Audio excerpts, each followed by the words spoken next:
much you yada over the best part.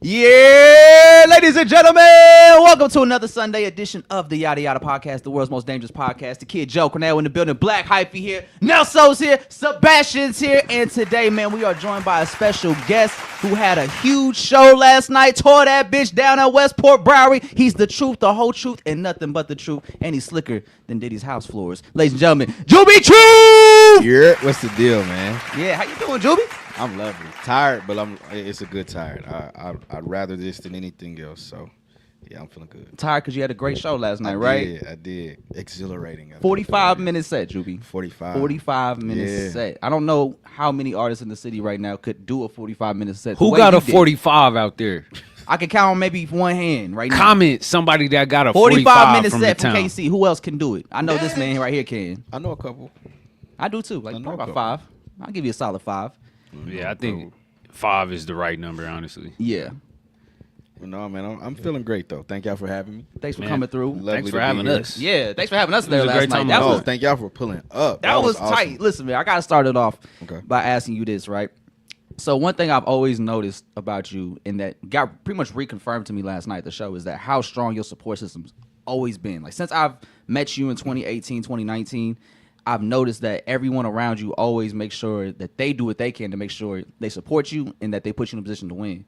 And at that show last night, I saw faces that I remember seeing at your show back in 2018, 2019. I saw Austin there. Yeah. I saw Stacks there. Yeah. I saw a couple of your homies that I'm not familiar with their names, but I know their faces from just seeing them around you and supporting you over the years. You know, how does it feel to know like them people that were there 6-7 years ago are still here supporting you and like rapping your like, bro, they damn near knew your songs more than you almost. And that's the beauty of it, man. You say 6-7 years, 9 times out of 10, the people that you speaking about, I've been fucking with for 15, 20. So before I even thought to take music serious, if I would have picked up violin, they would have been in the front row if I was doing violin. So we all like that. A few of my partners coach. We at the games. We screaming at refs. So we just a pretty tight knit group, and that like support has never been a problem for any of us. So that's how I really capture friendship. Like my pops always tell me, like, bro, you got a great group of friends, and I never take that for granted because I know I've seen a lot of shitty people. So to know there's some good people around, that's what I value. Yeah, it's a blessing for sure. Hell yeah. Like yeah, I think we might be on like 10 years, something like that. Maybe, yeah. Maybe a little longer. Probably 2012. Yeah. When we reconnected. Like think about, you said y'all been down for like 10 years. Yeah. I always think about like if I had to make a new tight-knit friendship at this age, like, fuck, that seems so exhausting. I wouldn't do it. I wouldn't do it. I wouldn't have friends. Like I would have a lot of time though. Hell yeah. Look, we got a statement in our little friend group. Even our wives, like KYP, know your fucking personnel. Like, I know you so much. I know what not to ask you to do. I know what not to ask you to come to. You know what I'm saying? Yeah. I just know you so well that I'm not gonna set myself up for disappointment, things like that. Like, oh, that's just so and so. So we just developed that type of bond. Yeah, and it's great to see, man, because they, you know, you got people that support their friends who do music, but your friends like genuinely support you and they love your music. And that's the thing, like I can tell your friends genuinely believe you are like one of the best rappers. Them shit, bro, that they didn't really fuck with, and I can say that I don't hang around with yes men. Like at some point, it got to the point where I was like, what these niggas tell me or what they like, just give me a genuine reaction. I play shit for them and they were like, cool. All right. Or they've talked over it. Like, cool. All right. I got it. Yeah. Cool. That wasn't it. And as an artist, like, how do you handle those moments? Sometimes I understand, like, okay, this style of me might not fit what you like. And those have been those cases. There have been those cases where it's like, okay, I know you don't like this type of music, so I don't take it as personal. I don't take it as personal, period. But I don't take it no kind of way. Because, one, I am trying this. I sent it to you to get an honest opinion. So if you like, oh, this ain't it, or you could try this or that, cool.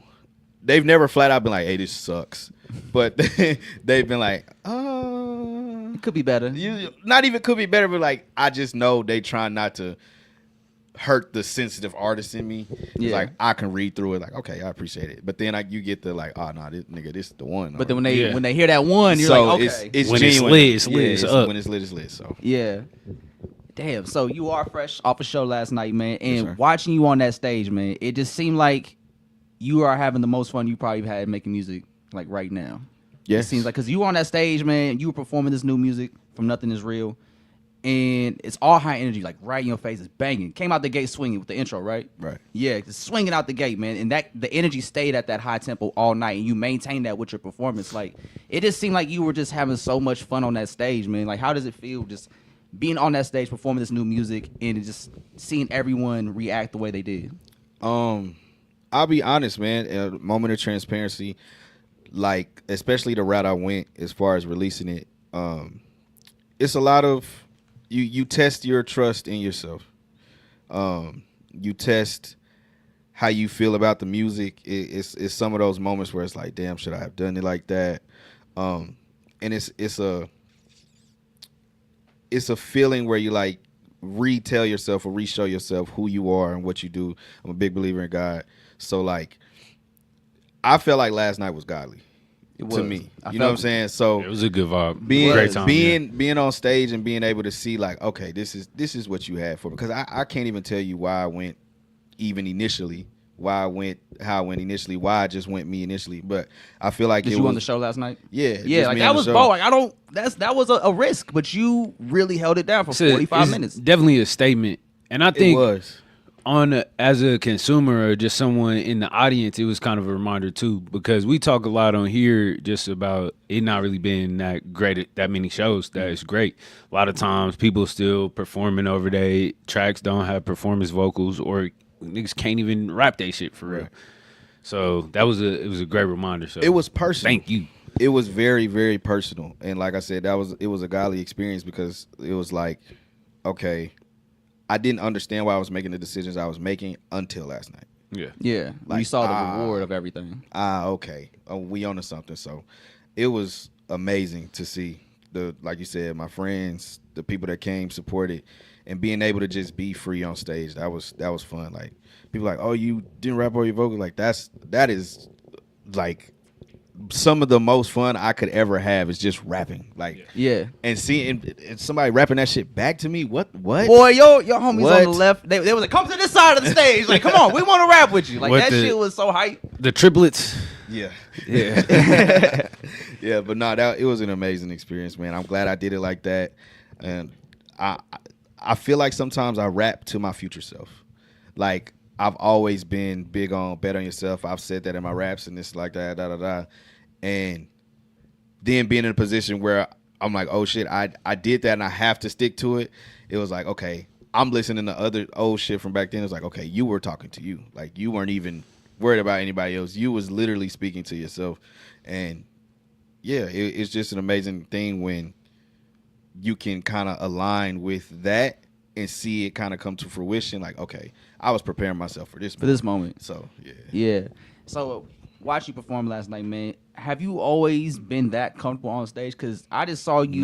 You were totally in your element. How you were interacting, like the jokes you were cracking in between, the banter between you and Dupe and the homies in the crowd. Like, it was just so well done, and you look so comfortable on that stage, man. How did you develop that confidence? Oh man. Not to divulge from what you're saying, but my son, he has this stardom about him, this confidence about him. Like, I wouldn't speak to people when I was little. Like, I was scared to say hi when I walked into a room. Like, I was nervous and shy as fuck.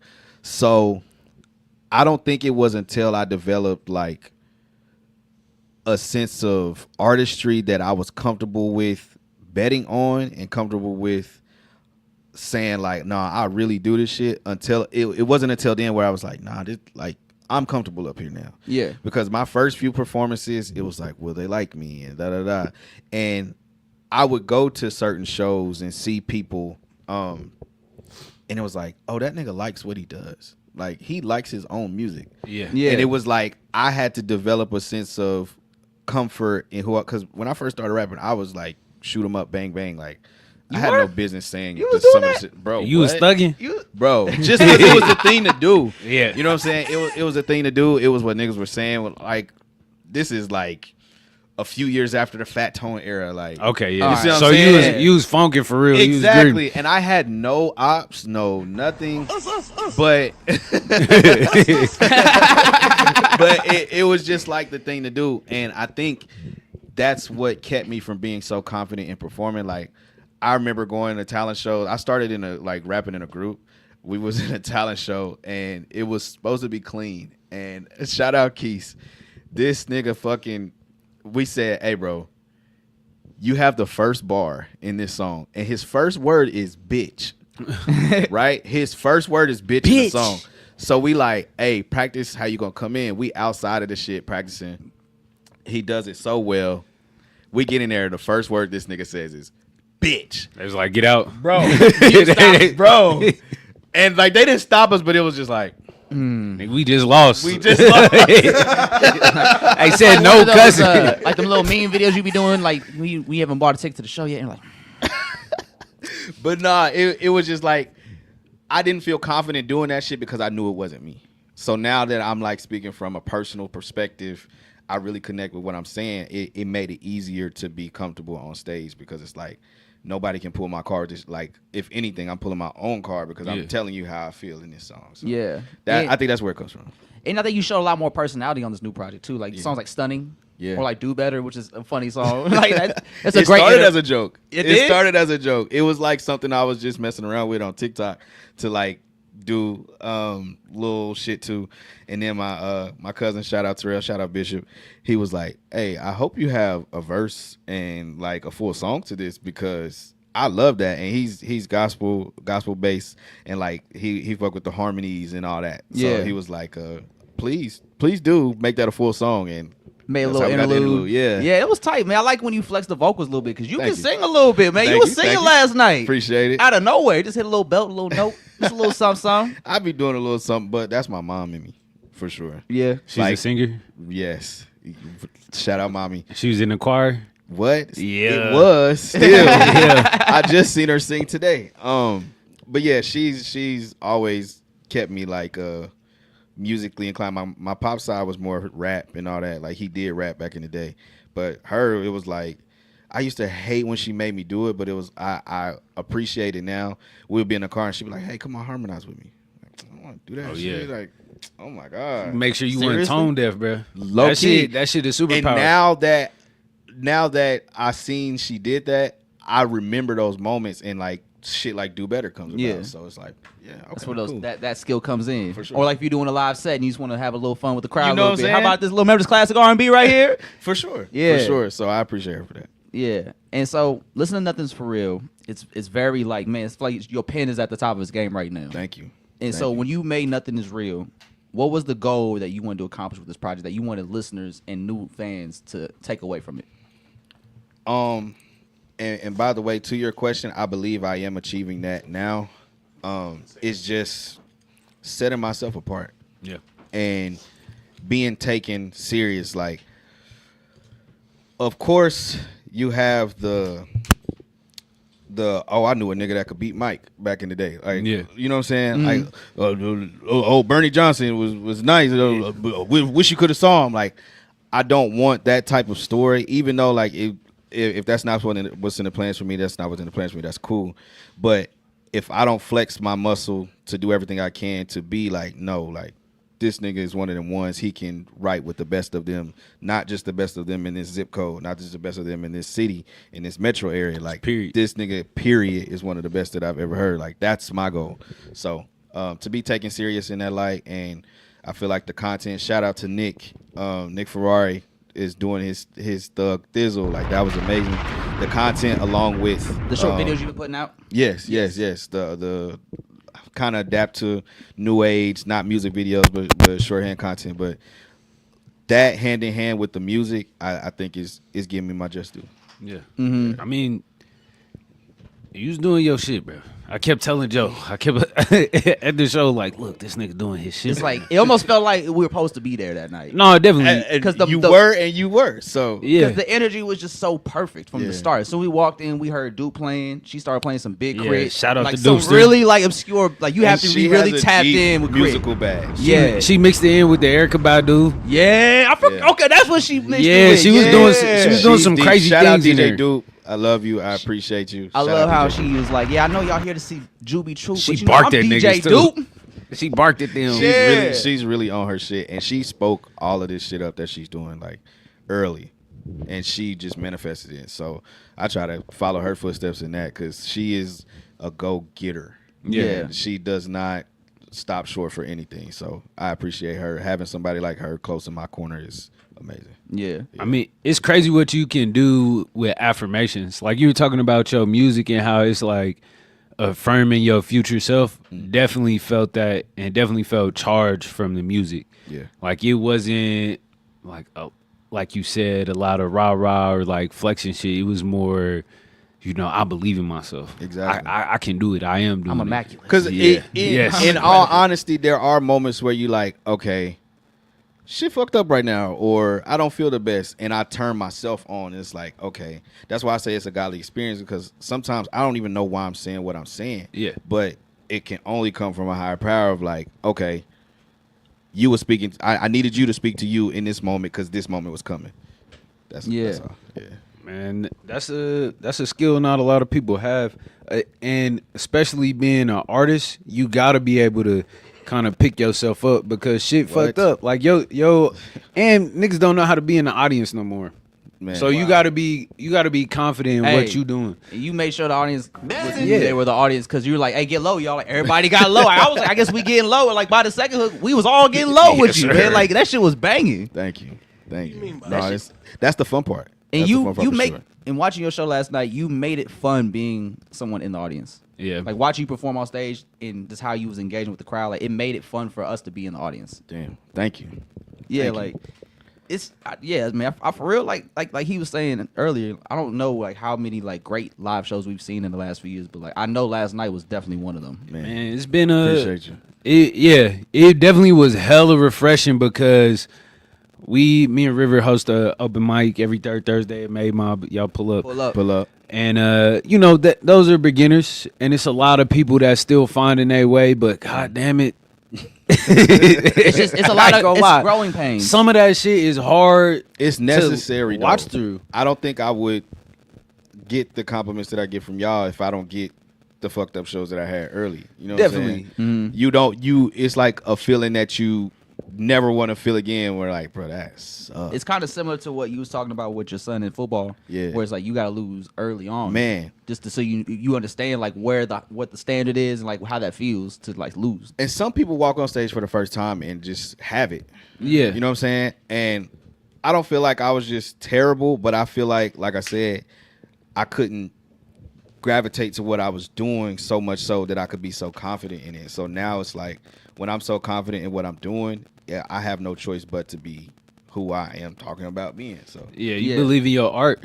Yeah. And that is something that shines through too. Like a lot of y'all, we don't believe it.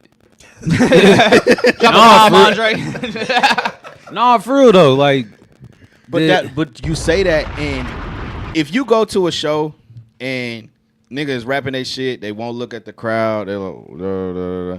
If you not even looking like you having fun with your own shit, or you believe what you're saying about your shit, why the fuck would I? Yeah. So I just took that into account as well. Like at a certain point when I start taking music serious, I start watching everything musically different, listening different, looking at shows different. Like going to local shows, going to shows in Lawrence was some of the dopest shit I could have done while I was in college. Like seeing, oh, this nigga might not have it, and seeing, oh, he might have something, and kind of like, okay, I'm taking notes about it, rather than, oh, that was good. Like, what can I apply to my show? What can I apply? Like, what he say on so many good artists borrow, great artists steal. Yeah. Like, but no, like, oh, this nigga really is confident in himself. He might not have.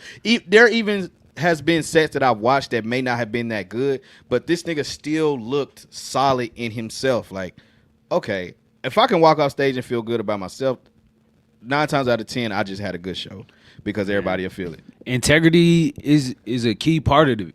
Because everybody expression is gonna be different, and some niggas is like introverted, and how you carry yourself is like gotta be you. That's really be the main thing.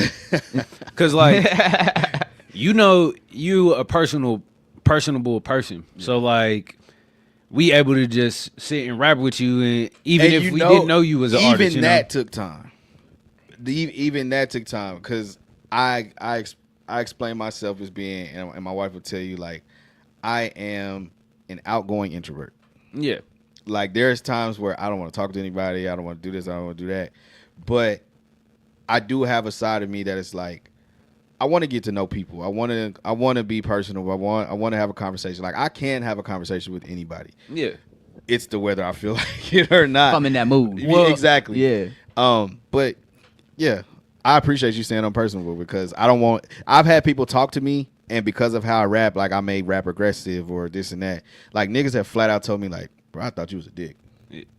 Just from That's weird. But I feel it because they probably encounter people, and this is not to sound like in praising myself, but they see somebody who does something that they enjoy, and it's like, I wouldn't expect you to be cool about being good at it.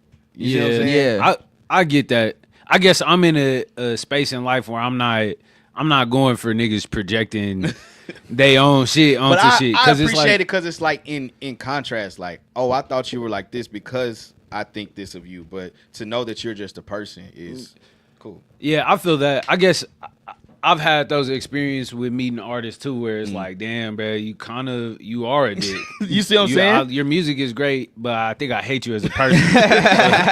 but I feel like being you said an introverted extrovert or something like that? Outgoing introvert. Outgoing introvert, because sometimes your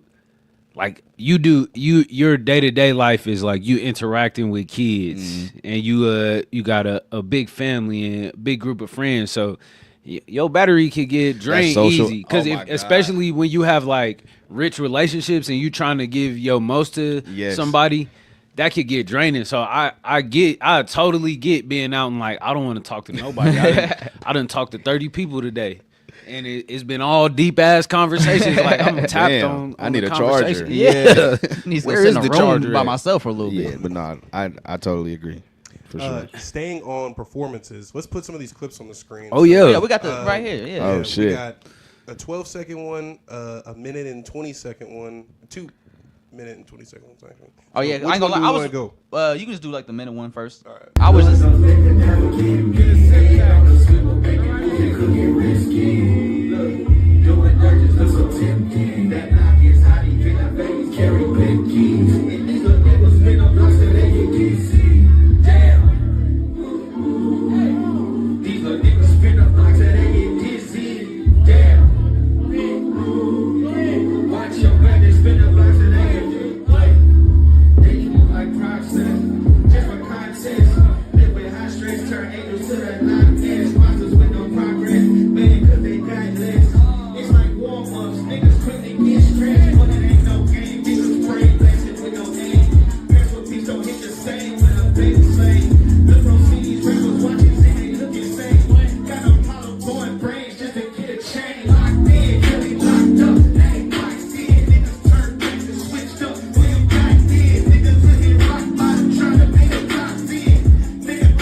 Yeah, look at that. How's it feel to see yourself That on was stage? fun. I wish I could relive that shit, bro. Like, now I'm on to the next venture because that feeling that's a high.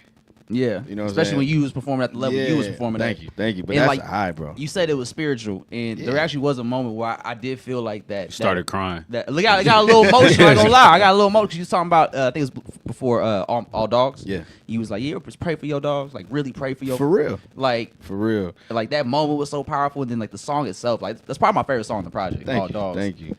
But that's a serious thing, man. Like I said, I have a great belief in God, and people probably don't think that unless you really listen to what I'm saying. I mean, like, you could tell. yeah. You could My tell. my mom used to be so mad at me, like, oh my God, you cuss so much in your music, and she was like, yo, I had to take a step back and really listen to what you say. Like, you really do talk about God, but you talk about God in your own way, and that's just it. So especially my friends, and I'm big on prayer, bigger than I've ever been. So yeah, that's special. Did it get emotional recording that song, All Dogs? No, that was a fun one. That was a fun one? That was a fun one. It was just it happened to be something that was so serious, but it was serious, but it was fun. I think the beat kind of made it fun. Yeah. If it would have been It's more solemn, lighthearted. and it might have took it a different direction. But shout out to She Shake Boys in Arkansas. They did they shit on that one, and yeah, the beat just took me a different way. Yeah. And it just happened to be something serious, like medicine in the candy type shit. Yeah. Tell us about like some of the production on the project. Yeah, because it's You high you tempo. pull from a lot of areas. Well, Like how'd y'all curate that? I want to Get that say that if I'm thinking really real, I want to say only about 3 or 4 I didn't produce myself. Oh, whoa. shit! Hold on. So you produce? I forgot you be producing. So Jooby. when I say this, people be like, "Oh, so do you be selling beats?" And I'm like, "Not for real." Yeah. It's more of a feeling for me on production. Yeah. Like I'm in the room, I'm adding shit as I go. I hear this, I hear that. I'm sitting down to make something for myself. So really real, I did. Numb is Vinci from the Goonies. Okay, he's at 50,000, 50K. Yeah. Dizzy is me. Pat Mahomes is me. Yeah, yo, you went Is crazy me. on Pat. That beat, Thank that you. breakdown, that little New Orleans Thank you. breakdown, Thank bro. you. Get And the shout game. out Juice. He added a couple little. Oh, Juice. Wait, key hold on. Is elements. this Juice I'm thinking of? Juice of all trades. Yes. You know he mixed Schoolboy Q's on. He did. Word? mix Blue with Lips. Boy Keys. Oh Yeah. shit! Juice don't get enough credit, man, because he's so This shit, humble and Juice. so quiet. Yee. But he mixed and mastered the whole project too. So Oh, this one. yes. All right, Yes. come on, drop a bomb for that one, Yeah, Andre. Juice. That's Shout the out same to engineer as Schoolboy Q. Type shit. You know what I'm saying? Type See, shit. looks like flex, but it's a flex. That's a flex. But nah, you wouldn't know it unless you ask him, like, or unless you know him, because he really don't flex that muscle like that. So Yeah. he's a super humble dude, and we met on a whim. Like I don't even think he remember how we met. We met backstage at a show in like Santa Barbara, like 8-9 years ago, and we just ended up reconnecting some kind of way. And it was most likely it was Stax, because Stax is Stax he's is a that point guy. guard for real. He's a point guard in life for real. Like Yeah. he loves to give this assist. Shout out to Stax. But yeah, I did Pat Mahomes. I did Great Poupon. She Shed Boys did All Dogs. Damn, I'm forgetting what's next. I know Corbin did What We Doing. Corbin is a And then what about the second half of stunning. What I We did Doing. Stunning. Second half. Stunning. You My did Stunning. shit. Was The a second banger! half of Target Practice is letter L beats. And let me say something about L. L is one of the most creative people that I know. Super duper supportive. Shout out to my dog. And he just knows how to make shit happen. So he sent me something. He sends me a lot of shit. Like, he sends me a lot of shit, and I know sometimes he probably don't think I'm going to use it, and I just pop up on some shit like, oh, look what I got for you.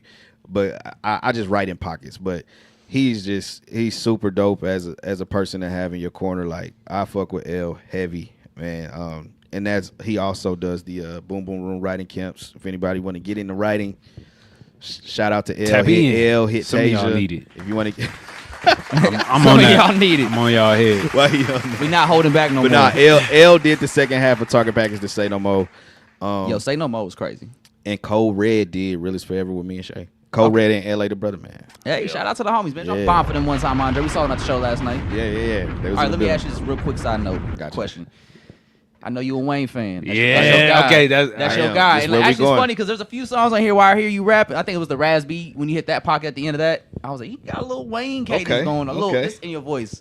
But we were talking last night, and I know you're a huge Wayne fan, so I have to ask you. I know where you're going. After seeing that Super Bowl performance, do you think Wayne could have done something just as crazy as Kendrick? I think the element of legendary status would have been what did it. Because he has some of you in New Orleans for the Super Bowl. It's Wayne. I feel like he would have had the right people around him to make it visually appealing. So yes, I think he could have done well as a You think he Wayne. got the breath control to do what Kendrick did? Like I watched your, I think that's why I was so blown away by your performance last night. Because coming off the Super Bowl halftime show, right? Everybody was That raving breath- about the breath Kendrick's control. breath control was crazy. And you had like your breath control last And night was I- crazy. Good artist, Bardo.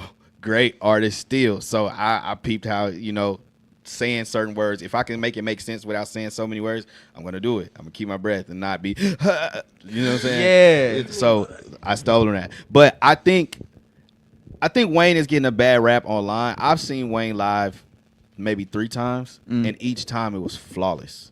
Like, performance was amazing. Breath control, back-to-back hits, the element of that. So what I've seen personally live, I feel like he could have done something very impactful and killed it.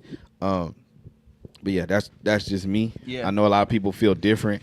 But yeah, from what I've seen live in the past few years, yes, he could have done something great. Man, But not taking away from what Kendrick did at all. That was amazing. At all. yeah, I don't want to throw no shade on Wayne. It's funny. You did have a Wayne bar on your album. You said that block is hot. Even the babies carry blickies. Mm-hmm. I was like, okay, I see a little Cash Money bar there. I'm a Cash Money baby, man. That shit would have made that's what he got to do. He got to do the Cash Money shit at the Super Bowl. I I just don't know if that would hit for like the NFL's main target audience. I know it don't fit the NFL Like the shit, Hot but Boy, I don't think they Middle in New America- Orleans. They in New Orleans. They got to play into all of that. Get the marching band. I out would have there. done maybe a song if Bling I'm in that Bling. position. Yeah, something Yeah. like that. Let's shoot him some Or bail. you get- Master P was there. And he Come did the on, pre-show. bro. He did the pre-show? opened He he did the opened pre-show. the show. Yeah, I didn't know that. So like come the on, man. pre-game Yeah. performance. Yeah, He brought out they tanks? do Oli Faithful and all that. Yeah. The song before the national anthem. Yeah. He brought that out. Oh, okay. So there was It was y'all just room for weren't him. looking in the right place. it was room for Wayne at the Super Bowl. I think we was personally still in the car He- when that was. he- I Wayne's ain't still in even the get car. there yet. But Well, shit. Let me put another clip on. I'm just gonna get this 12-second one. I wouldn't say out of the way, but just like Yeah. on the stream in the people's face. too So, late. You said out of the way.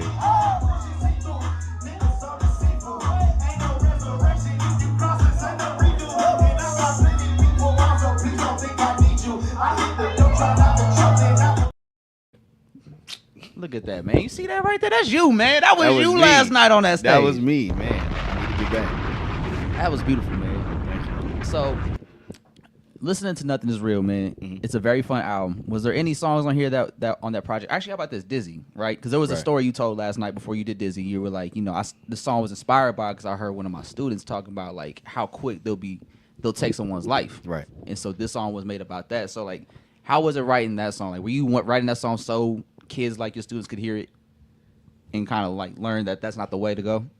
Yes. Like I said, medicine and the candy approach. Like, if you hear the beat, to me, what I was going for is like you wouldn't expect it to be meaningful or have a message in it. So, just writing that verse, songs like that I really like have a really like mental connection to, they don't take long. Yeah. I think it took longer to make the beat, but that verse came easily. And I had the song for a while before I got it to Greg. Shout out to Greg Whiskey. I feel like he did an amazing job. He was like the response to me, almost. Like, let me tell you why niggas think like this, because I've been in that position. So I think it just went hand in hand, and we really, really cooked some good shit. You did, man. That's dope. I like how you wrote that song for those kids hearing that statement. 'Cause that is kind of crazy. Being somebody in education, you do see how the younger generation For sure. acts and how they move, and it is a little appalling to see sometimes and hear the things they say because they do grow up a lot faster these days, and they are ready to be adults. So they'll say, And when I say they looked me in the eyes, like, precisely the conversation went. I said, "Hey man, y'all don't fight no more." Like, I know niggas that really had like 2-3 fight bouts back in the day. Like, it was if it's up, we see you and we gonna fight, but everybody's going home. But they was like, man, why keep continuing to deal with a problem? Why not just erase the problem? And I said, do y'all Nigga said erase the problem. No, dead ass. And I'm like, you think it's that easy to take a life? And they was like, shit, if it came down to it, if I was that upset, yeah. Like, that's your whole life going away. Wow. That's your whole life getting thrown away. All that spinning, you're gonna get dizzy. That's what I came up with. So. Yeah, that shit is dizzying. For sure. Nauseating. Yeah. Has any students ever found your music? Hell yeah. In your class and be like, hey, Mr. Truth, you kind of nice. So one kid tried to troll me. That was funny. He was like, "Oh, I found you online." He was like, "How much for a feature?" Like he busted in my classroom. He wasn't in my class. Oh. He opened. He was like, "Hey, how much for a feature?" And he thought he was like throwing a jab, whereas the kids that already knew I rap were like, if you trying to be funny, like, nah, this verbatim was like, bro, this nigga can rap. Like, come on, Jooby. Hey, shout out the youngest. Hey, let's sit back down and get back to class. But thank you for sure. But no, I've had kids try to follow me and write me about certain shit. But only how do you one feel troll. about kids follow? Because we had a conversation about a few weeks ago. And my girlfriend's like little cousin followed me on Instagram. She was like, "Why didn't you follow him back?" I'm like, "I'm not following no children." Like, the only children I about. follow back are like my athletic kids. Like, okay, because I kind of just pay attention. You gotta catch them niggas on some bullshit. Look, I'm already knowing. But they'll post like their accolades and things like that, and I share it. Yeah. So I stay on top of it like that. But like 9 times out of 10, especially female students, no. There's nothing to talk about. No. We have no conversation to have. No. So like it really depends. I I do some real like soul searching when I see them pop up in my follows. Like, but Meta and Facebook, they be doing too good in terms of like. You might have just looked at somebody for 1 second. Y'all phones might cross paths. Sure, I think they it'll really come do up on that. people you know. People you may know. Yeah. But yeah, I have to take in consideration the relationship I have with the student. Like I said, it's mostly just my football kids. The kids I coach. Coach Truth, and they know that I do music, and they follow me for that reason. Like, it's not to be on a weird type of time. It's like, oh, you got this coming out, like blah, blah, blah. Like, okay, cool. And I've never had any problems out of it, so it's always good in that sense. But if I see a kid, like, there's some kids that I've seen pop up, and I know they on bullshit, block. Don't follow me. I don't even want to see you. Like, I've definitely blocked some children. Like, absolutely. Like working with kids, especially that age demographic of kids, like high school kids and middle school, like, man, you know how hard it is to impress them? And the fact that you were able to do that with your music and they were unironically like fans of what you did. It is because and I hate this shit being 31. I hate that we're making so young, so old, so fast. Like, I didn't think Unk status was till 40, 45. Oh, yeah, we 30, bro. We Unks. That's crazy to me, though. Like, when we Unks were... to who? Because... Right, that's what I'm saying. I don't know. I had some young uncles, man. Right, that's what I'm saying. But at the same time, like, I remember being in my early 20s, the cats that I knew from where I was from, like, you 30, 35, if I was going to call you, I don't give out the title Big Brother and just anybody. But as far as my aging scale, that's like a big bro. Like, you're not Unk till 40, 40. I was never just calling a random nigga Unk anyway. Like, never, that's like, crazy. never did that. It's almost disrespectful. Like, it's definitely a jab. It's definitely a jab. Old ass man. Or OG. Calling me OG is crazy. Somebody called me OG, and I was insane. taken back. Like, Who called you OG? Some dude at the dispensary. Like, I appreciate you, OG. I'm like, excuse me. What the fuck are You older talking than about, me. Like, bro? how am I OG if you older than me? OG is like 50. Like, what are we talking about? I was leaving CVS and this dude asked, he was older than me. He's like, "Hey, big bro, can I get some money?" I'm like, big bro, nigga, you look like my dad. Like, there's like one nigga that I would probably call big bro because I don't have any older siblings. But there's probably like one nigga that has earned the title of big bro. Like, and I never said it to him. Yeah. So it's like I would never. Yeah. To me, that's like Nichan. that's like getting a noogie on your head for some shit. Like that's Little not- voluntary noogie. big bro. Like that shit crazy to me. But yeah, nah. Wait, let's talk about your coaching. Okay. So you head coach, assistant coach. I'm an assistant running coach. back Shout out Okay. to Chip. Chip is the head coach. I'm actually an offensive coordinator. Oh, okay. hell yeah. OC? Like Yeah. Beach? Is Beach the Beach is a offensive GM. Nigga. Who's the offensive coordinator? Who the offensive coordinator? Andre? Nagy. Nagy? Nagy. Okay, so you I'm Nagy. more. I feel like I'm more Andy or Eric Bieniemy. I don't know if I want to take credit for what Nagy had going Be in the doing, Super Bowl. yeah, I feel that. Damn. But yeah, but no, yeah. We ain't gotta I'm talk about offensive it. coordinator. Let's move on. I'm Man. offensive coordinator for sure. How long you Man. been doing that? We should have got this nigga highlight tape. I know, for man. this. If y'all remember, if y'all been following from the very beginning, the first interview we had with Jooby, Alex found his highlight tapes. It's nice. it still on bro. Huddle? It's nice. Yeah, it's on Huddle still. Yeah. It is on Huddle. Chill. Find Hey, it, yo, yeah. we about to pull it off. Bro was throwing darts. My and, kids and, found and it. Jooby got to get up and go. That nigga move for sure. I can move a little bit. Yeah, I I see it. used to fuck my ankles up a lot though. I believe it. Back in high school, like I roll both of them bitches at the same time. They tape him up. You go run another 50 yards. But Put me nah, back in man, the yeah. I've been doing that.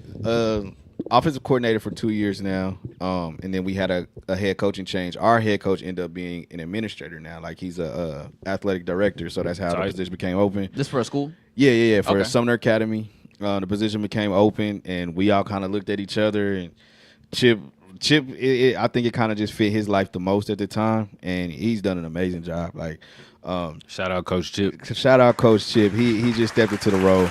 But I've been coaching football period for probably like 8 years. Hell yeah. Okay. Yeah, just a way to stay close to the game, and yeah, it's been fun.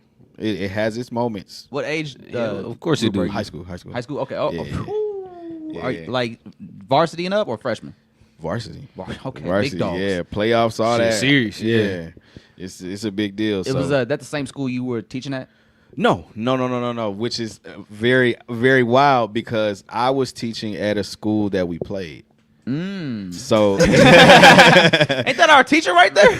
but I was coaching before I was nigga, teaching. No, for real, I heard that so much. I heard that so much, so I had to be careful when I was teaching. Like, if I had a kid in my class that I knew I was playing, I would make it a point to be like, "Hey, bro, get your work in," because I don't want to be the one that gets you in trouble, and we got to play y'all, and now it just look like I was hating. You know what I'm like, saying? I'm trying to So hold we you back. never So you- had that issue. Everybody had that was good with me with the week we played them. So I just didn't want no shenanigans. But Man, nobody y'all ever want to win. You give him a D. You tell him, look, you gotta tell me y'all plays. Nah, Get the star. Get the star quarterback at F. I get this gray up. it was never that. But no, it was always fun, very fun because like the deal was if we won the matchup, I'm coming to school in my athletic gear, You yeah. know, like, yeah, y'all remember this team last night? Like niggas would come to my room for weeks before the matchup. And if Talk we won, crazy. I don't see nobody. Yeah. Nobody's coming past my door. Nobody wants to talk. Nothing a until good the feeling. next year. Nobody So, asking for a feature. Good feeling. for sure. Them jokes but- stopped. Yeah, Man, it what's was the fun. feature price? What you tell him? I laughed at the kid. I was like, go ahead and go to class, bro. And you No, really- Jooby need a band for a feature. Tell him. give it to him. Why not? Actually, you just said it before the pod started, your son started playing football. Yeah, How's that man. been seeing your little one get on the field? It's a dog. I don't like telling this nigga this, but he's a dog, man. Like How's that feel as a dad and as a coach? amazing. Just like, Amazing. Like we was at a game one time, and they had played this team before earlier in the year, and the coach was just noticing his tendencies. He likes to bounce outside. He loves to get to the outside, get to the sideline, and he's trying to get up and go. So the coach like put his best players at corner on the outside for flag. And I said, I see what you're doing, coach. I said, I peeped. He said, man, we're going to need this and the help of God to stop that boy. And I said, oh, my God, this nigga's a dog. And then he scored right after that. So I was like, oh, shit, he's on that. But God not there today. Them corners was there, but not he Not has, God. I wasn't he God in the has corners. elements of my personality that I didn't gain until I was older. Like Yeah. once I got to high school, I was very confident in myself, all that. But like I said, when I was younger, I was shy walking in rooms, but he's like a ball of energy. He'll speak to anybody. He'll talk to anybody. He wants to be on any, like last night, if he would have been there, he was like, if I come, I'm rapping. Like I want to be I want to be on stage. I was rehearsing and the nigga was like being my hype man, like literally tagging words like, whoop. Filling in for yeah, you. like I'm like, oh shit. Feelings. But as far as football goes, he is very athletically gifted, man, and I love watching it. I love it for sure. Speaking of athletics, yes. Oh gosh, we found it. Oh, we Yeah, found run it. We found it. What we found got? it. Y'all in for a treat. So niggas. I'm gonna share the screen. we audio on this one. Can you hear me while we're going? I don't. Hold on. So do we get commentary? Right, I'll break it down. Jooby's I'm gonna put highlight this on the tape. screen. Share audio from this tab. Let's do it. Right. Sick. Look at this. What game we at? So we got versus Turner versus Topeka Seaman. That's right. I didn't want to say that. It's wrong. literally what it is. Okay, You're right. And then Mill Valley, and then another Topeka Seaman. Which one we feeling? We got a 2 minute. Okay, so it's a 3 minute. backstory behind Seaman. We hadn't Hold beat on, wait. Topeka Seaman. Pause. Yeah. Yeah. C pause Yeah. men. Like Like the ocean. MEN, not MIN. But no, we hadn't beat them for maybe a few years, Okay. and that was my senior season, and that was like our first win against them in years. So So we doing it. let's go ahead. Let's put this. Oh, they got They got They got ads ads on on Huddle? Huddle. What is happening? That's I crazy. used to get that shit on the screen. Ads Price on went up. Huddle is crazy. There's another one. God Ooh, damn. damn. What they on? They need their money. Hey, you know it's crazy. They force you They to got watch the another ads one. now. The same ad 3 No times in a skip. row. There it is. All right, here it is. That's your quarterback? Yep. Dot. Oh, what a throw. That's Chip too. That's Coach Chip. Yeah. All right. That was my favorite target. That's the coach you coach with now? Yeah. That's my I've been knowing that dude since I was 3 years old, man. That's tight. You what's bro who does the Spencer League? Here it is. Right AJ here. Spence. Drop AJ back. Spence. So you went to school with him too, huh? No. Actually, my homie went to Hey, hold on. community college Rewind it with real him. quick. You see how pissed that kid was when he missed that? When you threw it just over That was a his head? shitty ball, honestly. Yeah, He it Go really was- back made a me little look bit it was bad. further. short. He get pissed. That was a shit T ball because he should have picked that. He should have Where's picked number it. 14 right now. I have no idea. Shit. In the dirt, right there. In the dirt. He working a corporate job for sure. Oh, he's a black dude named Chip. Yeah. Oh, word. He thought he was gonna be Let's let it ride. Chip Skylark. Just, Yeah, that's what he My was shiny saying. teeth to be, My bro. shiny teeth to be for sure. Drop back. Wide number 4. Oh yeah. Oh, What I tell you, you got wheels. Okay, Kyler Murray. All right. You see me? Yeah. I'm way smaller than Kyler though. That's the crazy part. You're smaller than Kyler Murray? Yes, I'm smaller than Kyler Murray. Damn. Kyler Murray's like 6 foot at least. Yeah. Oh he yeah, just- we out. He was never throwing that ball. Oh, I was definitely. It was definitely coming out of the hands for sure. But if I saw it, I was leaving. Did you like to run out the pocket? I didn't have a choice because Trailblazer. I could. Yeah. Was this during like Cam Newton time? Like when This is was Cam time. Okay, Cam time. I think Cam was at Auburn. All right, let's go. Oh yeah. You see that cut? That was nice. Great block. Nice little 10.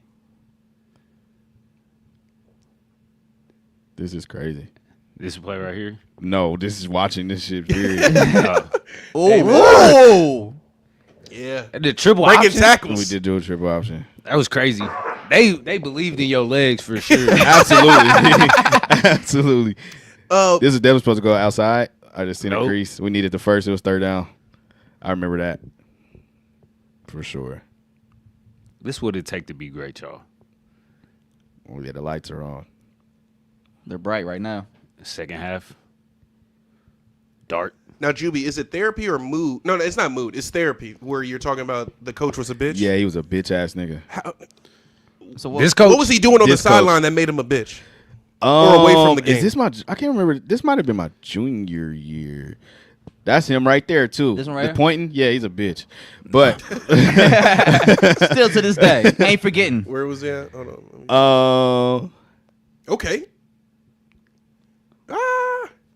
He Damn. just. That's crazy. I No, don't know. He 15. just had a personal vendetta against me for some reason. I had no idea. We never butted heads or anything. Mm-hmm. Like, It's just something was off. yeah, very off.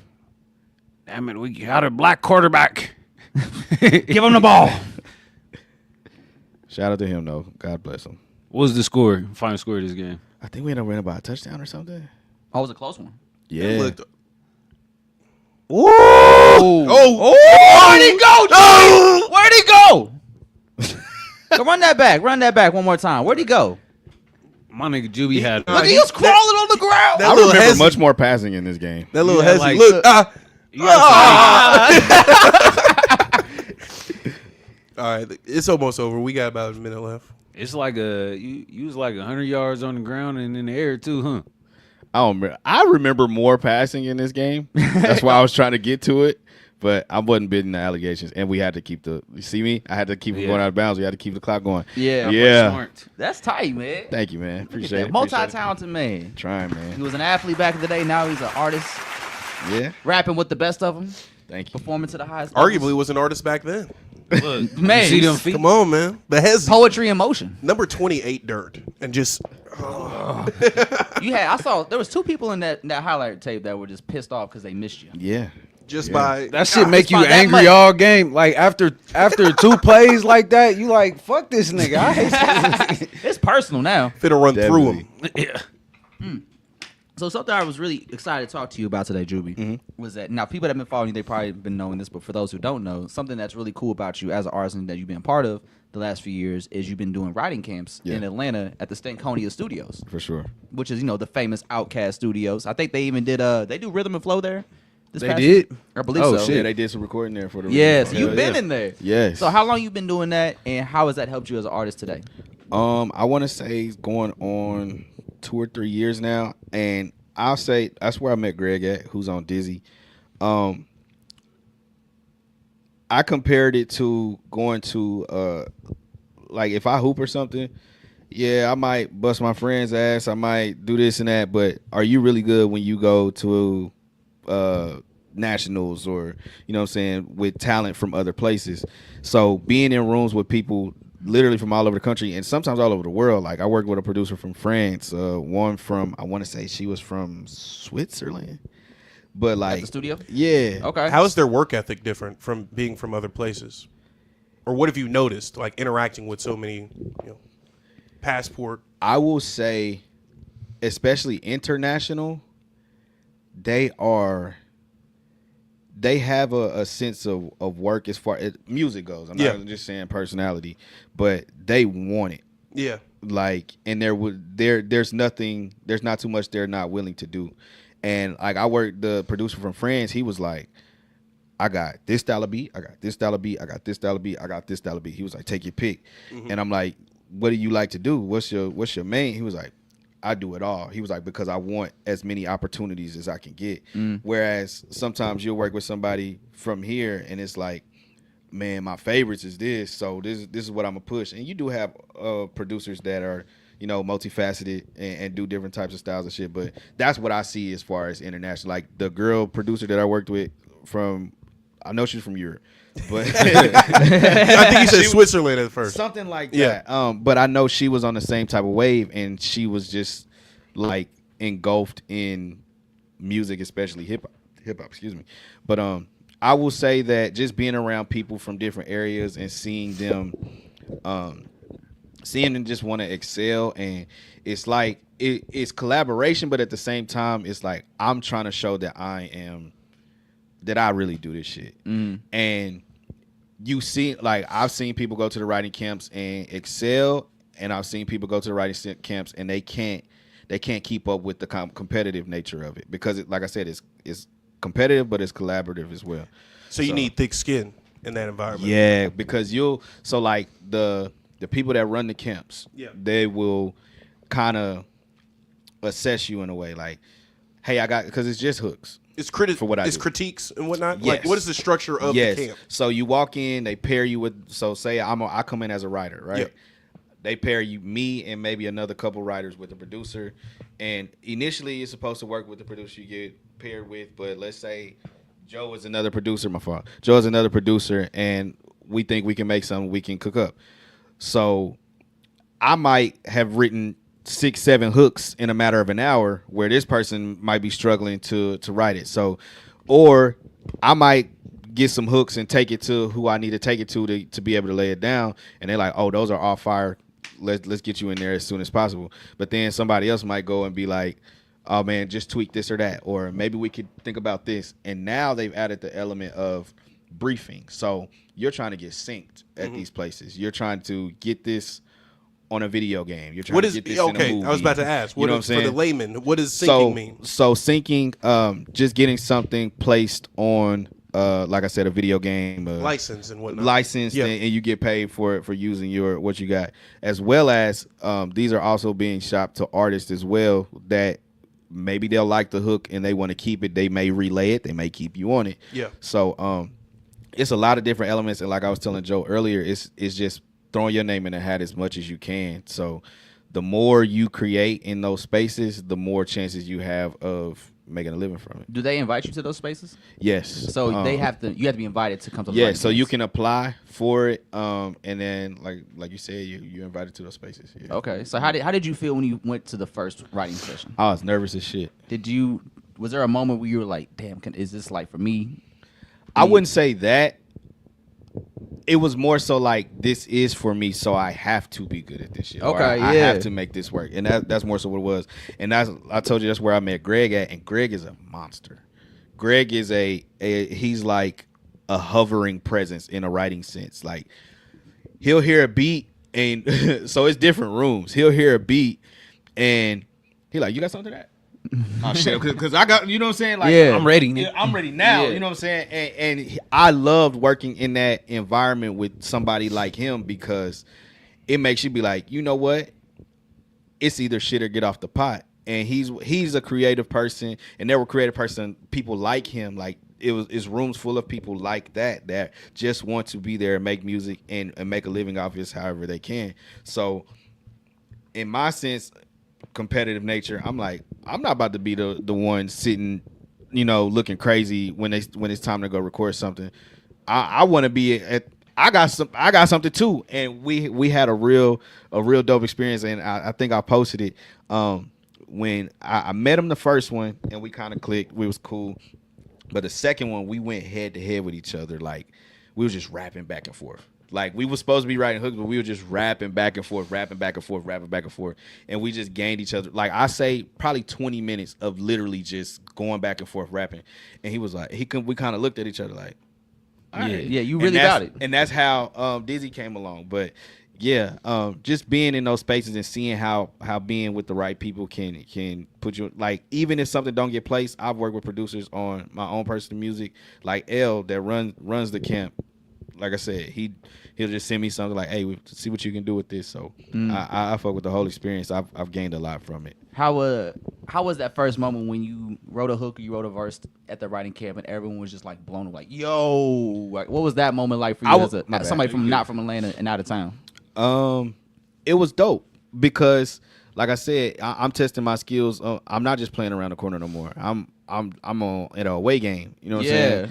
And seeing that what you have to offer translates to more than where you're from, that's amazing, because I feel like a lot of people where we're from get so caught up in being good where we're from that they forget that there's more of a world out there. Like, it's cool to be good here. I'm not saying you shouldn't want to be liked in your hometown. That's not what I'm saying. But don't get in a bubble to be like, oh, I'm good in Kansas City, I'm good in any. No. Prove that. You know what I'm saying? Take that somewhere. So, and that was good for me to know, like, okay, yeah, so I got something. Being in that writing room in Atlanta just felt like very more energizing for you. Just Hell like, yeah. Every single more time. turned up now. Every more single focused, time. more locked in. Because you'll run into somebody and like, oh, you not playing around. You're not fucking around. Okay. Like, you raised the bar for me a little bit. Exactly. It's business. Yeah, exactly. Like, I got to sharpen my steel a little bit more now. Exactly. I got a question about that. So one thing that you said that stuck out to me was reapproaching the problem as to say, like, oh, I can't keep up, woe is me, to where I have to keep up. How do I get to that point? Right. I know I like chop that up, but I get exactly what you're saying though. Where does I guess the question I'm trying to ask is, does having a family and being where you're at in your life put pressure on you in those circumstances, so you have to like go harder, or like how do you approach Like, where does the pressure come from in those rooms to apply that perspective? There's a lot of things that I think about my family in, and I won't say it's not an element with that, but more so it's just like I can't lose. Yeah. You know what I'm saying? Like, if this is what I want to do, if this is what I want to be, I have to perform. Yes. And that's more so what it like. Of course, you think about your family. Of course, you think about feeding. But this isn't my only source of income at the moment. You know what I'm saying? So it's not like if I don't place here, the house is gone and then we're homeless. You know all what the I'm saying? cards are on the table. You see what I'm saying? It's not that. It's more so like it's a proven thing for myself. If I can do this in this setting, I can do this. Period. Anyway. Yes. So Yeah. that's more so the approach. And you was actually, you was just telling us how the last show you did was like a year ago at it was a small town in Indiana, right? Yes, South Bend. So how was it performing at a small town in Indiana? That's actually, you were telling me, very music heavy. Yeah, tradition. it's very musically rich in South Bend. Shout out to South Bend. Once again, Bishop, my cousin out there, he's very tied into the music scene there, and they do the Vibes Music Festival, and it was one of the dopest things I've ever seen because it's put on by locals. There's vendors, there's other artists, so it's a day worth. It's almost like not on the same scale, but it's almost like their own little Rolling Loud, if you will. So there's rap, there's singing, there's this, there's that, and doing that, it was just another sign for me, like, okay, people here like what I do, and it's not just the people at home. Like, of course, your girlfriend, your wife, your friends are gonna say this is cool, but what about this person that has never seen me a day in their life? They're not from where I'm from. I may have a different type of language than they speak or slang, and they still could say, no, I like that. Yeah. So that's what that was. And you also had a listening party out there, right? Yeah. For the project. How did they respond to that? Lovely. And it kind of got messed up due to the weather. I probably won't do anything winter. You do it outside in South Bend ever again. Was it a snowstorm? If I can or help something? it, yes, it was. But even then, there were still people that pulled up that were able to listen and got a couple runbacks. We talk about the self encore. Man, no, don't be out here giving yourself encores. That's not how it works. It was not a self encore, but just able to talk to people and touch the people and put boot to ground and say, hey, this is what I have to offer. And yeah, I'm going back this summer. How was the response in Stankonia when you had to listen to Party out there? Lovely. Was everybody proud what they were hearing? Yes. And I was surprised that as many people cared as they did. And it's always refreshing to be like, I don't know. I'm confident in myself, but I don't try to be too confident in myself to where like I don't think anything can go wrong or like It's blind. Yes, I'm not blind confidence. Yeah. And I'm like, I think that's part of my humility that I don't want to ever be too good to take a compliment because I've seen that happen to people. Or criticism. Exactly. Yeah, both exactly. ways. For sure. I don't ever want to be in that position where like I know I'm good or I know this and that. It's almost refreshing to have this feeling of do they like it? Do they like it? And then see they like it rather than I know they're gonna like. Does this. that come with performance too? Like, Yes. do you get like, because when I perform or like when I'm hosting a gig, I know certain things they're like, but I'm still nervous. Like, does the nervousness like? Is that normal to you? Do you need the nervousness? I need the nervousness personally because if the moment comes where I'm not nervous, then I think I'm cooked. Yeah, I mean, if you too relaxed, Yeah, you don't show up the right way. It's like then there's no You're risk. phoning it There's in. no, How do you feel or about that? The act of performing, I'm never nervous for. Yeah, Like the you weren't act- nervous last night before you hit the stage? The act of performing, no. Okay. Afterwards, I'm like I shake afterwards. It's weird. It's the Adrenaline- weirdest adrenaline thing. rush. Yes. But I'm more nervous. Like, damn, who's gonna be in here? Are they gonna be in here? You know what I'm saying? It's more that type of thing. So I am nervous for the situation, but the act of performing is the relief. yeah. Like once That's I good. get a mic in my hand, that's when I'm like, all right, cool. Oh, We can everything get to makes it. sense now. Yes, It's right now. yes, Yeah. perfect, I'm precisely. rapping and shit. Now it's great to have you on because you were one of the artists that we interviewed early on. Like I think you were like maybe in the first 10 episodes if I remember correctly. Appreciate it. And It's that always shit, great wow. to be. And now on. you're in the 110. Hey. And we talk about a lot how often like how much the scene here has changed Yeah. since 2018, 2019 when we first started doing this, and we look at it now. and you kind of see that a lot of people that were rapping back then like aren't here like doing it consistently today. Right. But you're one of those people that are still going out here, still pushing, still trying to find opportunities to get your name out outside the city at that too. So like at this point, man, like with artists in your class, we're at a point where if you're still doing it, like you've got to be 110% committed at this point. Right. And so what keeps you committed this deep in the game? What do you mean by that? Outside of outside of like my family and like, you know, things like that, and that you never lose love for. I really love this shit. If there was never a dollar to be made, I would still be rapping. I would still be making music. Go ahead, drop a bomb sense. for that, Andre. I love that. And there's a high that comes with this, with performing, with writing, that I don't think I could get from doing too much else. Like sports was that for me at a time, and I felt like playing sports, there was still an element of control from others. Mm-hmm. Like if this relationship ain't good with this coach, it affects everything. Yeah. Whereas it's just me and a pen with this. So Gloria.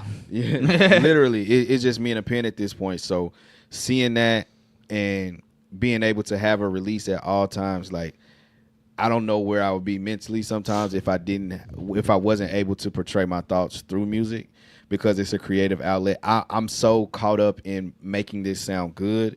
Like I'm getting my thoughts out and I'm so caught up in making it sound good that I have to focus on this, that I kind of lose the initial feeling I had that was kind of wearing me down, to like, okay, I've gotten it out, I've expressed it, now let's make it sound good. Yeah. So that's just a element of creativity that I love, that I don't think I'll ever give up. So it's safe to say that you're going to be one of them guys that I'll rap till I'm 45, I'll rap till I'm 50. If people want to hear me, I'm still going to rap. Yeah. I mean, if there comes a time where it doesn't make sense for me to do it in such a serious manner, of course.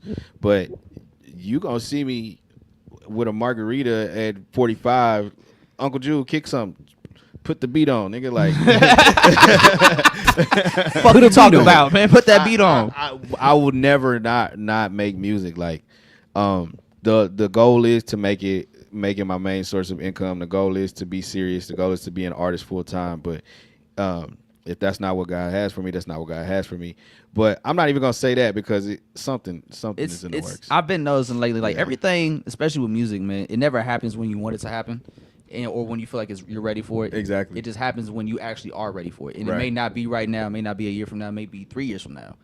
And so I'm getting that slowly. You feel? I'm getting that slowly, because when the album is like, I feel like that's the best work I've ever made. And it's like, I could definitely tell, man. Like, I don't think I could have made Nothing Is Real fresh out of college. You know what I'm saying? I couldn't made Nothing Is Real 5 years ago, 5-6 years ago. So I'm where I need to be. Yeah, and everything happens at the right time, and that's it's really a game of patience, especially in this industry. Sure. Like the longer you do it, the more patient you got to become. I'm gaining eyes that I didn't know I had.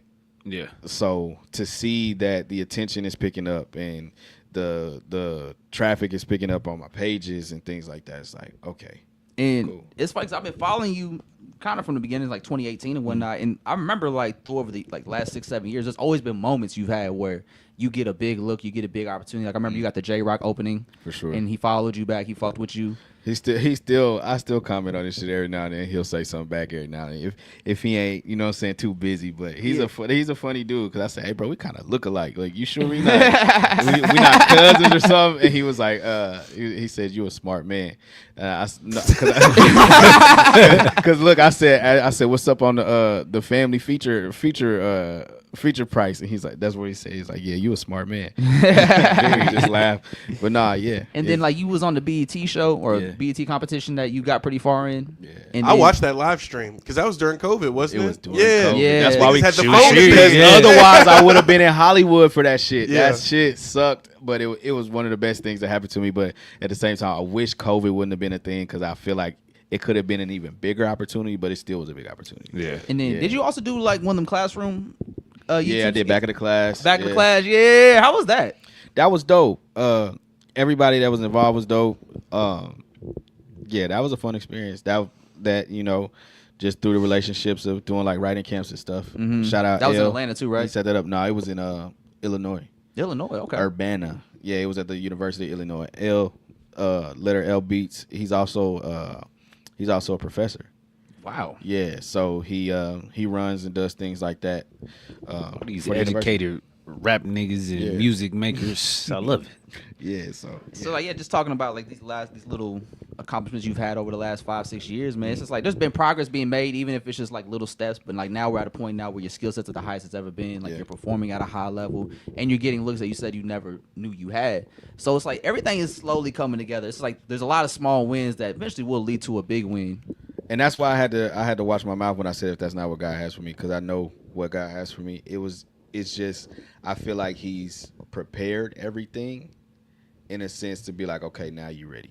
Yeah. Because I feel like if it would have happened at a certain time, I wouldn't have known how to handle it. Got to meet him there. Exactly. Got to meet him there. Exactly. I feel like I would have mishandled it, mismanaged it, and it's like some lessons that I've learned on the way personally that it's like, okay, you got it now. Yeah, like now you ready for the moment. Sure. Now, last thing I want to ask, man, Even. You put the project on Even. Yes, you took that chance. Yes, sir. How has that paid off for you, and why'd you want to take that? It's paid. Exactly, right? Like I paid you $10 yesterday. It's paid. And I'll say it's a breath of fresh air to know that there are avenues to be able to monetize your art. And I think it's the new digital equivalent of riding around with CDs in your trunk and saying, look, I got something you'll like, buy it. So I am going to streaming at some point. Yeah. I don't know how soon, how far. Keep it, nah. But listen Keep listen, it up, man. Build an NFT. Listen to my logic. Don't do that. But Listen to my logic. It will never not be for sale. So if anybody wants to support, they can support. But I do realize at the very bottom, like put the streaming link at the very bottom. This is how you get it right here. Link tree. But I do realize that it can be streaming, even though it's not always profitable. It's more than likely not profitable. It's still a tool that can make you more visible. That's access. Yes. Access. Yeah. Maybe the singles from the Brown, and you want the whole shebang. Yeah. You want the whole dinner. Yeah. Maybe roll out the singles. Take out first. these apps. So I'm still messing around with the idea of how we want to approach streaming, because I've had people be like, where can I listen to this at? I searched it up. I can't find it. So you got some download Even. Yeah. You know what I'm saying? And you have to be a fan to really want to buy it.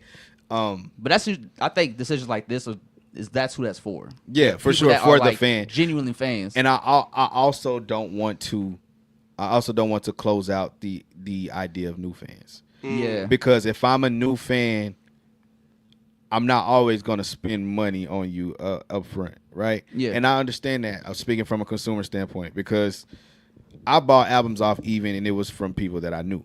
Yeah. From artists that I fucked with. You know what I'm saying? Shout out A Game, shout out Stacks. I bought those albums just off of having a personal relationship with them, and I really wanted to hear the music. Whereas if I'm trying to discover you, I want to see what you offer. Exactly. And if I fuck with you heavy, then I'll put money in your pocket. Exactly. So I think how we working it is perfect, because now it's building that that sense of why are people buying this? Mm-hmm. Why do I have to go buy it? And I feel like when we go streaming, it'll be like, yes. You know what I'm saying? So shout out to you if you bought it. I'm not mad at you if you haven't bought it yet, but know that if you do buy, it's a greater cause behind it. It is. Yeah. Bigger picture cause. For sure. It's dope, man. I'm glad you did that. And it's cool seeing a lot more artists try that too, because I saw Mick Jenkins recently did that with his last project. And I fuck with Mick heavy.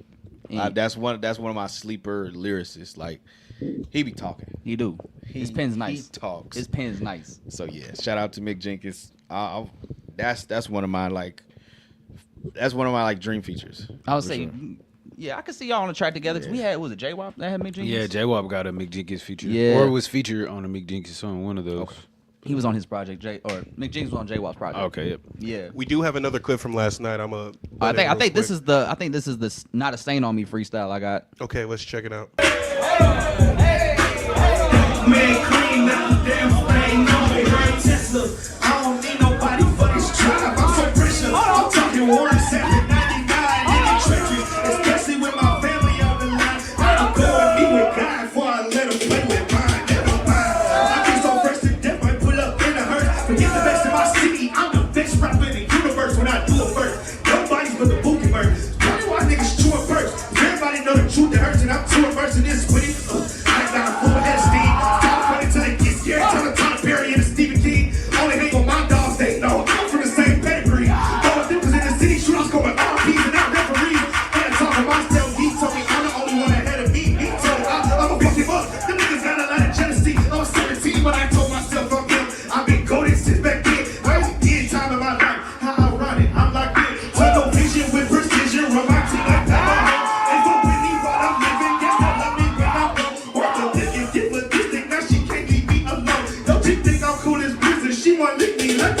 Yeah. Yo, that man said, "What do you say? Say that Jokic line one more time." Ain't nobody perfect, but I bet I'm the closest. Y'all niggas ain't got shit jumping like Nikola Jokic. Drop a bomb, Andre. Come on, man. That was a freestyle. He did a freestyle to. I can't remember the name of the Let's Get techno. Fucked Yes, Up. bro. That shit was hard as fuck. That was. That's the one I really wanted that I didn't record. That I was like, where my phone? yeah. Yeah, man, that was one. That was a cool moment. I wanted to record that moment, but I also just wanted to see what was about to happen because I'm like, oh, this is classic shit. We got a spitter right here. Like, what's he about to do to this classic KC shit? It's hard to find that balance of like, I want to document this and be in the moment. I just want to be here. I messed around with the idea of having a no phone show. I like that. Yeah. You got to record it, though. Yeah, for sure. You got to record it. Then it's on you. Yeah. You can't be like, who got the clips? Come on, man. And for real, like, the way your peoples get down at your shows, like, you don't even need your phone for real. Because they'll get everybody hype in the crowd as long as your performance. So, that'd be pretty tight. I like that idea. For sure. Yeah. But yeah, man, last night was a lot of fun. Nothing is Real is out now. It's like, you got some short form content you rolling out right now, right? Yes, sir. What else? Yes, sir. What else you got rolling out for the project? All short film content for right now. But it's all connected. It's all connected. So just pay attention. It all makes sense. Little story being told. Yeah. So okay, and then watch it. You know, you've been making a lot of progress. I've definitely been seeing it. I think you're seeing it too as well. Thank you. So now that you really like in this bag, in this mode, at the top of your game right now, where does Jooby Truth see himself 5 years from now? What's Jooby Truth doing? 5 years from now, Because you say you speak to yourself in your music, like your future I self. speak to myself on music. 5 years from now, I see music being more of a tool than it is now, as far as for life. Of course, you don't want to make music with the intent to make money. That's the worst thing you could do, in my personal opinion. But if it could be something that could feed me on a regular basis, then yeah, that's what I see. When it comes to music and you having that be the main source of income, we were talking about last night, me and my roommate, about just like status and when it comes to rappers and comfortability and like how much you need to make to be comfortable compared to some artists. So like with you, do you need a lot of money to be comfortable, or can you just be comfortable with just a solid amount? I'll put it like this. If I made as much from rap from my regular job, I wouldn't have a regular job. So it right now it's just a supplement to what I do. And I'm okay with what I do or what I'm about to do. Like I said, I'm getting back to education. But if I made what I made doing that, rapping, oh yeah, I would just do that. But I feel like the profitability just has to be there, and I'm there. Yeah. But I don't want to make music with the intention of making money. Yeah, that's not the main goal. You go to music with. No. If music happens to make me money, cool. But I feel like that's when you start seeing people do things they're not really into. It gets weird. It gets weird. When niggas just dancing for money. You got Dua Lipa with the baby. So shit, what? The baby? What happened? y'all remember he was on that song? And then he said, "Oh, that crazy the shit? baby, The baby. Yeah. The baby. I thought you said with Dua a Lipa baby. with a baby. Yeah, I was like, what is she The doing with the baby. baby? Okay, yeah. Pardon me. Yeah. You know never mind. Never mind. But no, What's yeah, up, now, I don't want to get into that realm of things because like you said, it gets weird. It gets nasty looking. Especially when you know like artists is selling out for money. Yeah. And it's like you don't want to equate your art to something that's like finite. Yeah. Like money is ultimately finite. Yeah. And if you trying to make shit that's godly, then you just pigeonholing yourself. You boxing yourself. So in. if it happens to be that, I'm looking forward to it. But no, never chasing a dollar with the music. Yeah, and it's fucked up because you know a lot of times we'll hear artists say like, "Yeah, I just got into rapping because it was a way to make money," and then like after like their first hot run of a year is over, like they never regain that same flame because they never actually liked rap. They never liked making music. It was just a hustle for them, which is cool. You know, Yeah, so if you can get money through rapping, by all means, but like the passion's got to be the thing that leads it. Because What I is really Ice love Spice this shit. doing? Yeah. She phoning it That's a in. content creator. You know, That's a like content creator. she caught a hit, lightning in the bottle, and now she kind of just stuck here. She never like. It's like I haven't been in that position. This like your first song, Now you got to go perform that shit. Don't even know how to perform or You at festivals and shit. Yeah. 30,000 people looking at you for your first live show. We know what. Never mind. Yeah. ASAP is free. A$AP He not guilty. ASAP's home, out man. A$AP. Drop a bomb, Andre. Hey, A$AP. shout out ASAP Joe. You don't like that? It's not me though. I'm not ASAP Man, Joe. this nigga. That's why I don't like This you. nigga. But I am happy ASAP. You ain't get him off the case. Listen, man. I told him not to shoot that motherfucker. He Allegedly. Allegedly. He came home for that. Hey Yeah. man, you don't hug Rihanna like that if you didn't do that shit. That nigga jumped across pews for that. Wasn't he facing like what 10 years? 20. Yeah, well, 24. 29. But then after mid case, they said realistically it'd be like 10 to 12 if he was found guilty. Either way, the kid's gonna be grown when you get home. Right. I mean, that'll be I 12. would have Fuck jumped no. like that too. Shit. I would have jumped like that too. Woo, freedom. 10 to 12. Yeah, Hey, a I'm- year is too long Yeah. to me. I don't A even year. wanna- I I'm don't- not even trying to trade a year for nothing. I'm not even doing it in a couple months. I don't even want to do that. Couple days. I have a question. It's a hypothetical scenario, real quick. God. We don't have to stay on it for too long. If you could go to jail or prison, pardon me, to clear out your debt, would you? Like it was like flexed and like it was based on the amount of On debt you your had amount of your debt? and the amount of time you would receive. You is gotta based on give your you debt. gotta give me numbers. Like it's $1,000 a day. Gets No, deducted? $1,000 would be like a year. Oh Hell no. no. fuck Hell Or maybe nah. a month. You running on that? See, you $1,000 maybe It- a month. You That's running a on year. that? You run on the I'm prison not in pay that deep system. of debt.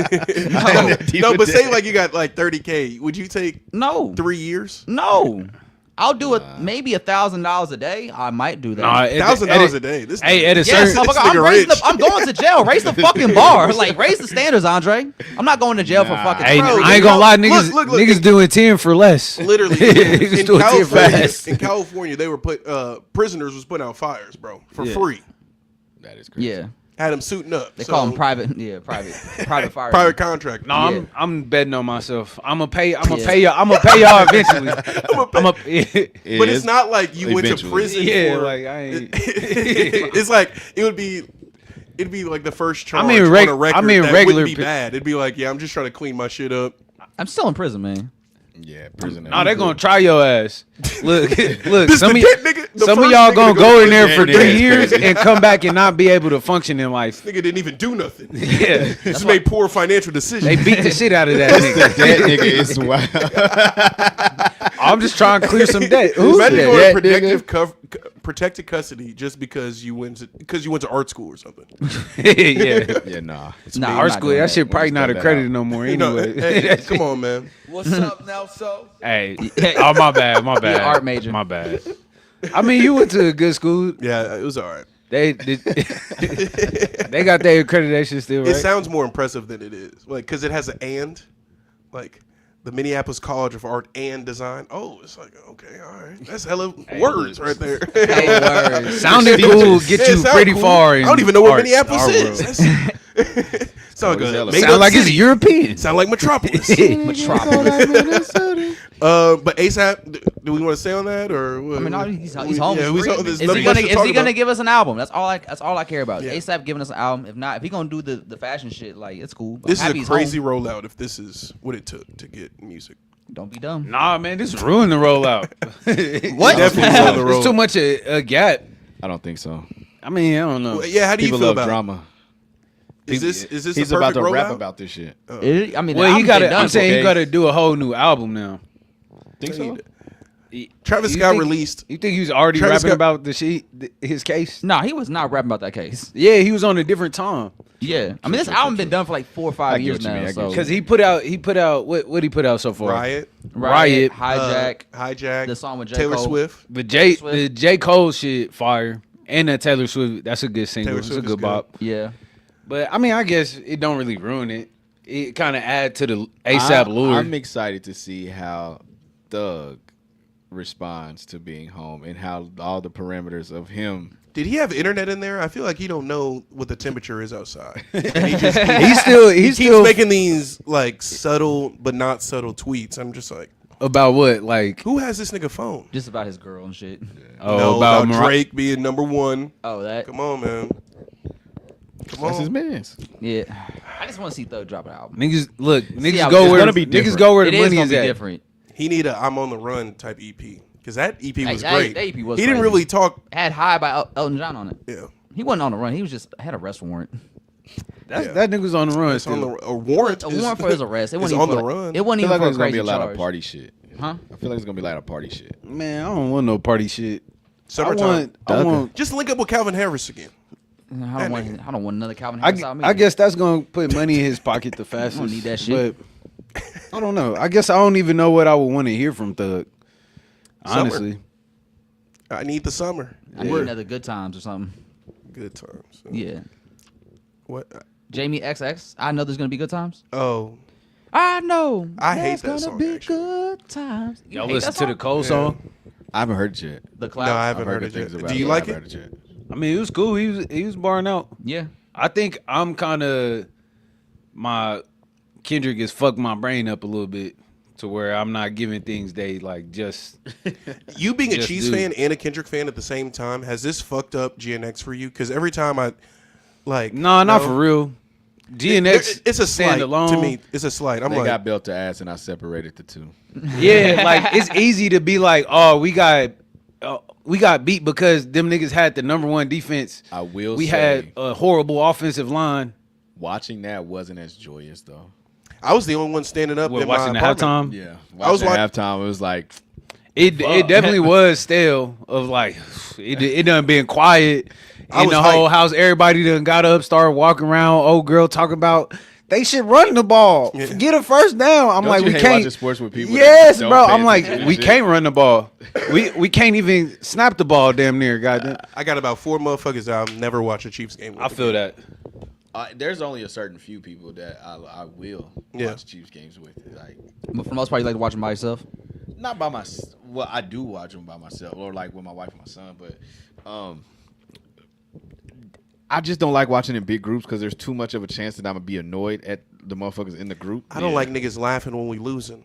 I feel Or like, like- you should be as mad as me right now. Yo, so last year I had a Super Bowl party, right? Yeah. And I did this past year too, but my neighbor's kid came over because they play with my son or whatever, and he was just like, "We about to kick a field goal." He's like, "What if we missed this?" I'm like, bro, Hey, get out. like, Go on. like, shut up. Like, bro, he was like, it would be crazy if we missed this. Like, You know what? Leave. The first Mahomes Grab your Super plate. Bowl- yeah, for real. Grab your plate and go. Actually, give me my plate.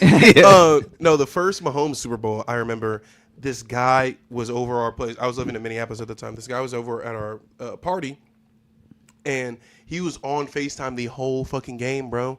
like until talking to somebody literally loud And- too.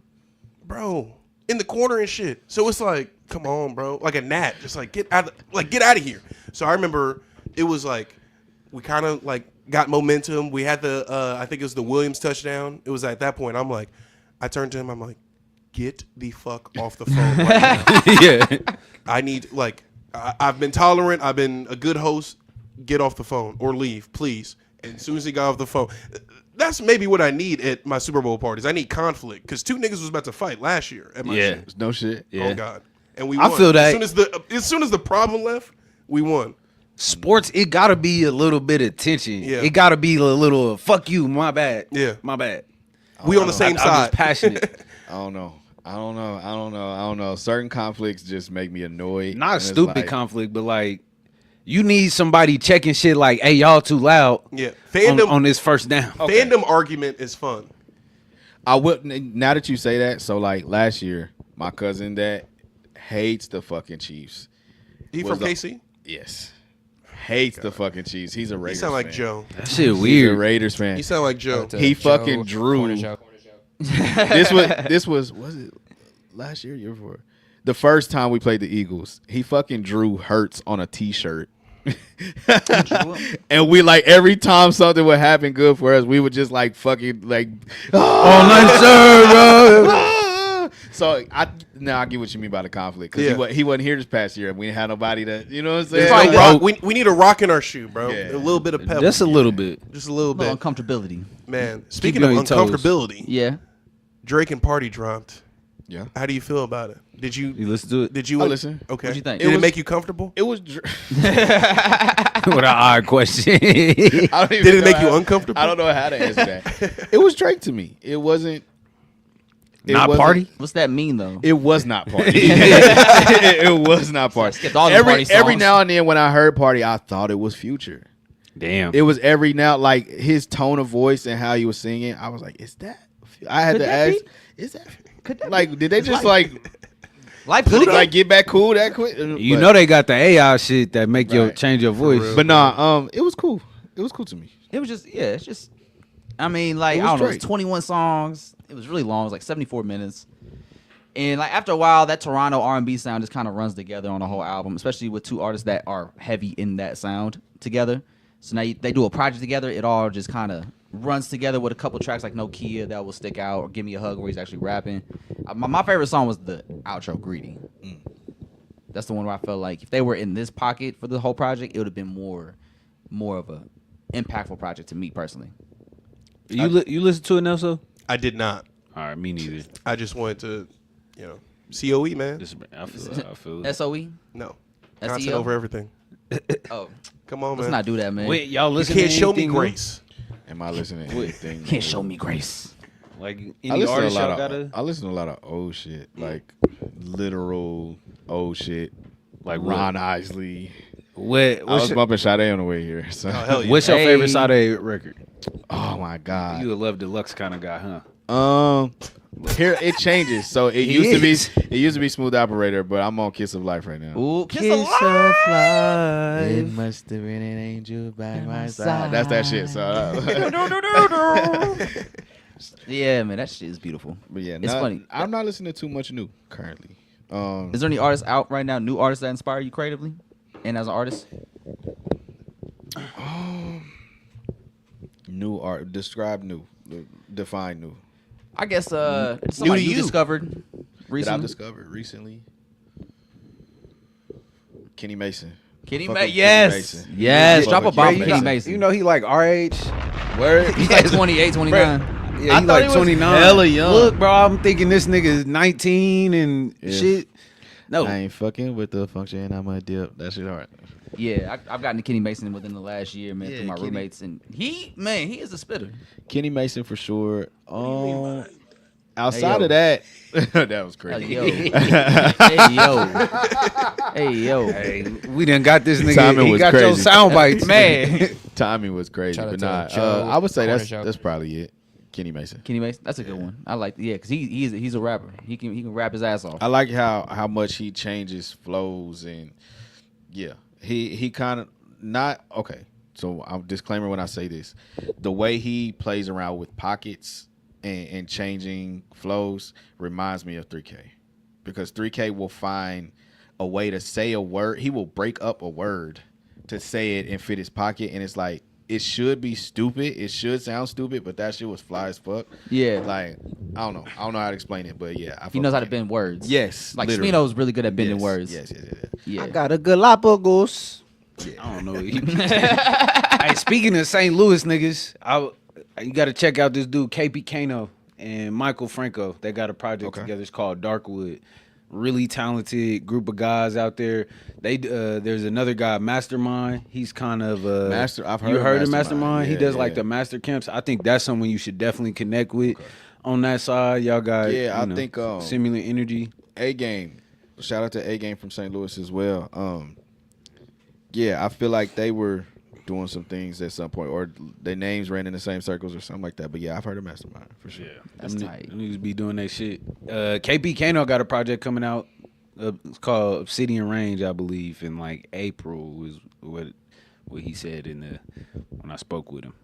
But talented, and that's not too far. You know, across the way somewhere you go perform 3-4 at. hours. Go do your shit. You got any artists in Chicago you fuck with? in Chicago, like personally, Yeah, that you know, like that are also artists. that I know. Nobody in Chicago that I take that back. She's from Chicago, but she's in Urbana right now in Illinois. ASAP is tough. What's her name? Her name is ASAP. Asaph. Yeah, she's younger, like just high energy, really be talking that shit. Yeah, and a couple artists that L has put me on via his platform. But yeah, ASAP is tough. Okay. Yeah. Oh, I'm excited to see how you just tap in more as you start to get out more like of the city. I do like that your mind is more on like just expanding outside of my hometown or the city. Yeah. And really making your presence known and just showing if you really like that. I think it's a $AVV. A $AVV. Okay. I think you tried to do a live search. Right. Yeah. For our audio Bro, he listeners. pulled up Yeah. some wild shit. Trying to just type it in for me. It was some white girl that pulled up. He's like, this is her. Like bro, some this grunge you? music. This is her right here. He said, how do I spell Hey, her spell name? y'all names regular. Quit with all the extras. Y'all need to start rapping how y'all spell y'all names in the rap. Like at the end, like a signature or something. I used to do it every Bullshit. show. If I remember, I do it. To spell your name? Yeah, Yeah.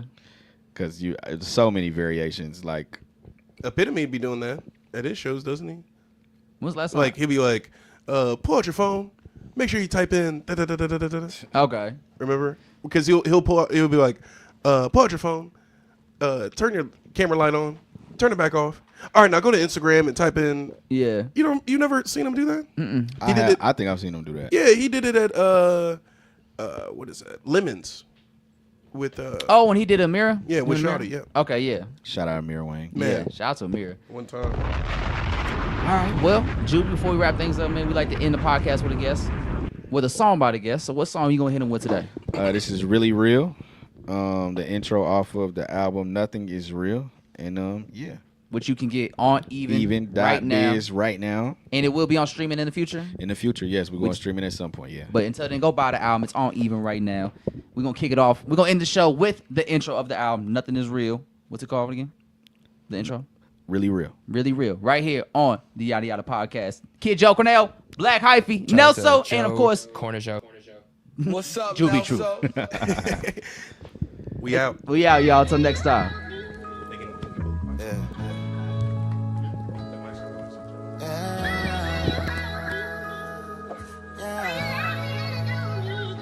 Somewhere between hell and mall and fuck 'em all.